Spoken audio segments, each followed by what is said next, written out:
Hi friends, hi viewers. ఈరోజు మనము భారతదేశ సంస్కృతి సాంప్రదాయాలు, భారతదేశంలోని సనాతన సాంప్రదాయాల గురించి, ప్రాచీన మహర్షులు ఋషులు వారి జ్ఞాన సంపదను ఎలా మనకు అందించినది తెలుసుకోబోతున్నాం. వీడియోలోకి వెళ్ళబోయే ముందు చిన్న రిక్వెస్ట్, దయచేసి నా ఛానల్ని సబ్స్క్రైబ్ చేయండి, నచ్చితే లైక్ చేయండి. నా ఛానల్ని ప్రోత్సహిస్తారని, ముందుకు మీరు నడిపిస్తారని నేను ఆశిస్తున్నాను. Thank you.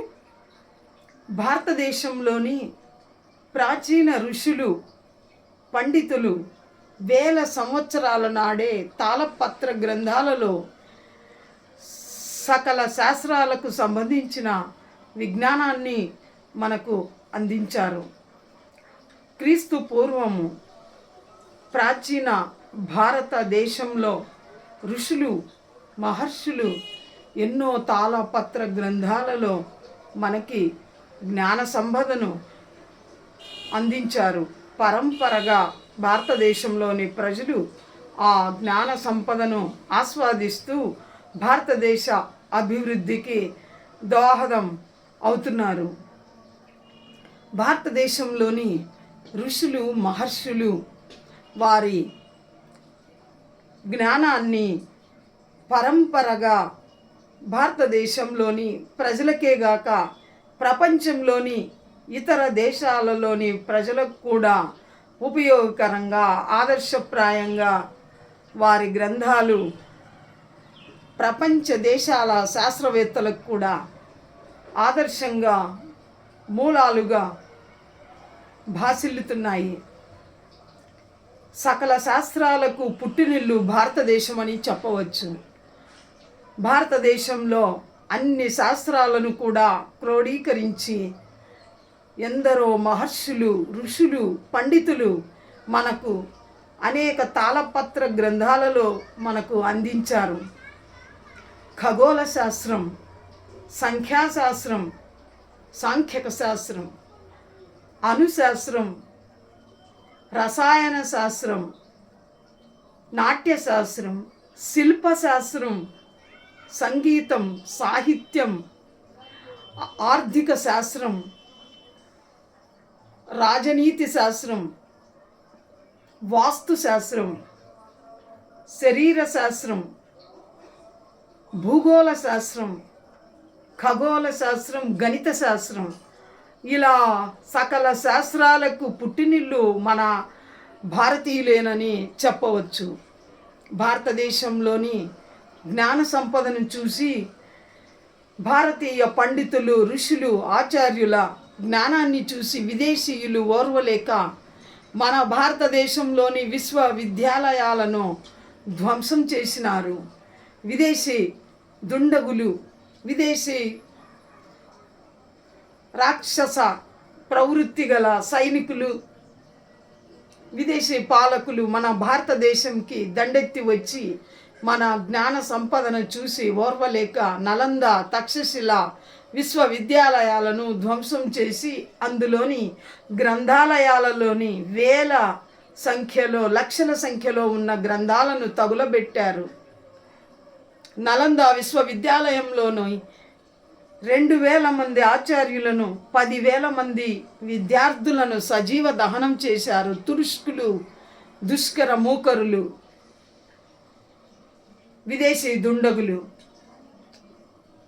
ఇంత అకృత్యానికి పాల్పడి భారతదేశంలోని జ్ఞాన సంపదను సమాధి చేసి భారతదేశాన్ని వెనుకబడేట్టు చేయాలని కుట్ర పన్ని అనేక విశ్వవిద్యాలయాలను ధ్వంసం చేశారు. అయినా కూడా ఈనాటికి మన భారతీయ ఋషుల, పండితుల, మహర్షుల, ఆచార్యుల శ్రమ వృధాగా పోలేదు. వారు అందించిన జ్ఞాన సంపద పరంపరగా భారతీయులకు ఈనాటికి అందిస్తూనే ఉన్నారు, అందజేయబడుతూనే ఉంది. అందువల్లనే భారతదేశం ఈనాడు అన్ని రంగాలలో ముందడుగు వేస్తూ ప్రపంచ దేశాలలో వేగంగా అభివృద్ధి సాధిస్తున్న దేశాలలో ఒకటిగా పేరుగాంచుతుంది. అభివృద్ధి పదంలో భారతదేశం ముందడుగు వేస్తుంది. విజ్ఞాన శాస్త్రంలో, జ్ఞానంలో, జ్ఞాన సంపదలో భారతీయులు ఎప్పుడు ముందుగానే ఉంటారని, ఎంతో తెలివైన వారని, భారతీయుల జ్ఞాన సంపద, ధైర్య సాహసాలు ప్రపంచానికి ఈరోజు మన భారతీయ యువత, భారతీయ సైనికులు ప్రపంచానికి తెలియజేస్తున్నారు. భారతదేశంలో విదేశీ పరిపాలన వల్ల భారతదేశ సంపద విదేశాలకు తరలించబడింది. అయినా కూడా భారతదేశంలో సంపదకు ఎటువంటి లోటు లేదు. ఎన్నో ఖనిజ నిక్షేపాలు, ఆయిల్ నిక్షేపాలు వివిధ రాష్ట్రాలలో ఉన్నట్లు శాస్త్రవేత్తలు ఈనాడు కనుగొంటున్నారు. ప్రభుత్వాలు పూనిక వహించి స్వయంగా వెలికితీసే చర్యలు చేపట్టి ప్రభుత్వ ఖజానాలకు ఆ సహజ సంపదను చేరవేసినట్లయితే అన్ని రాష్ట్రాలు అభివృద్ధి చెంది తద్వారా భారతదేశం విజయ పతాకాన్ని ఎగురవేస్తుంది. జ్ఞాన సంపద మాత్రమే కాదు, ఆర్థికంగా కూడా భారతదేశం సంపన్న దేశం అని ప్రపంచానికి చాటి చెప్పే రోజు వస్తుందని చెప్పవచ్చు.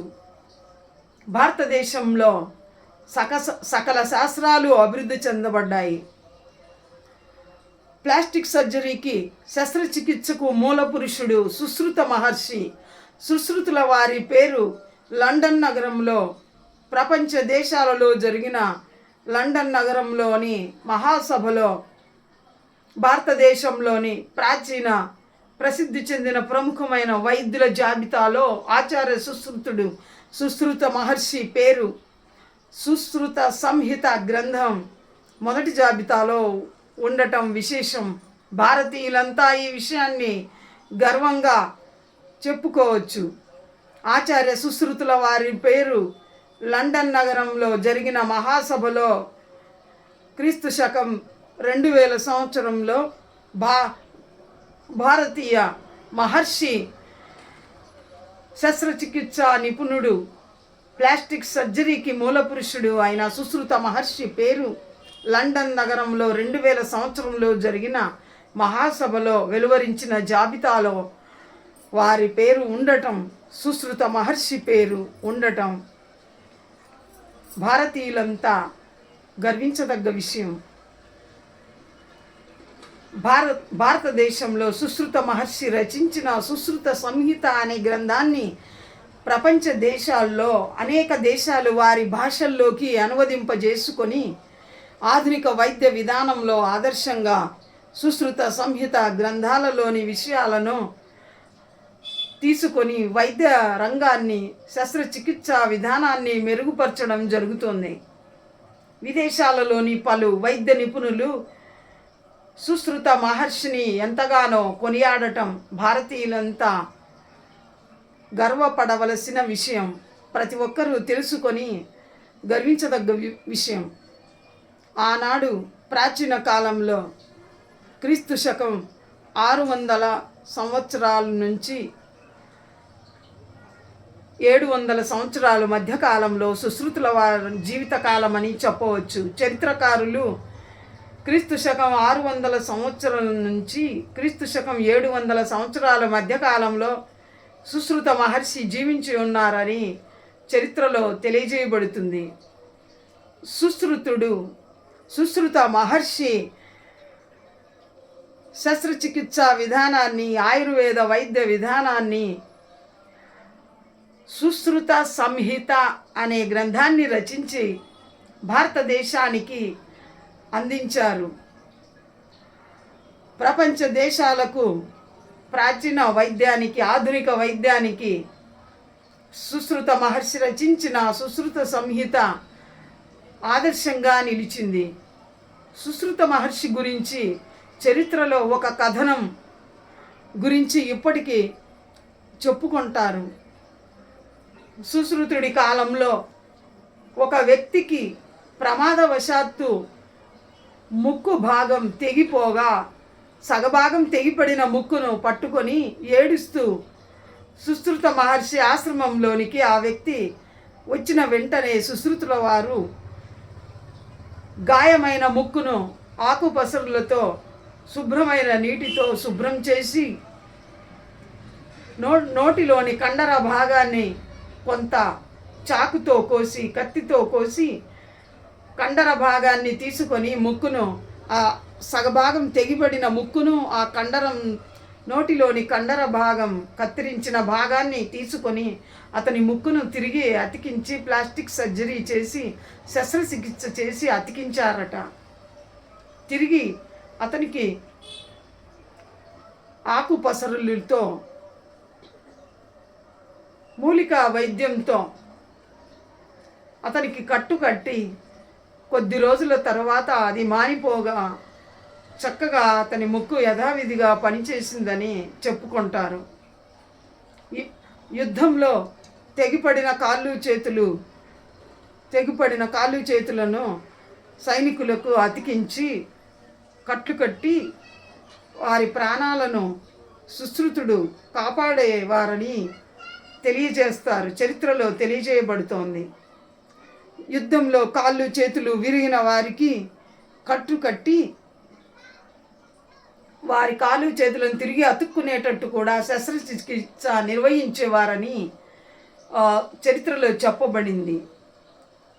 ఆకుపసరులతో వారికి చికిత్స నిర్వహించి మత్తు కలిగించి కొంత మత్తుమందు మద్యం తాపించడం ద్వారా రోగికి స్పృహ తప్పేట్టు చేసి ఆకుపసరు వైద్యం మూలికా వైద్యం చేసి ఆ స్పర్శ భాగంలో నొప్పి తెలియకుండా వారికి శస్త్రచికిత్స చేసి శరీర భాగాలను అతికించేవారట. ఈ విధంగా సుశ్రుతుల వారి సేవ భారతదేశంలో ప్రజలందరికీ గర్వకారణం. వారు అందించిన సేవలు నిరుపమానం. సుశ్రుత మహర్షి గురించి తెలియని విదేశీ వైద్యులు ఉండరు. విదేశీయాలలో సైతం సుశ్రుత మహర్షి ఆదర్శప్రాయుడని, ఆధునిక వైద్యానికి మూలపురుషుడని, ప్లాస్టిక్ సర్జరీకి శస్త్రచికిత్సకు మూలపురుషుడని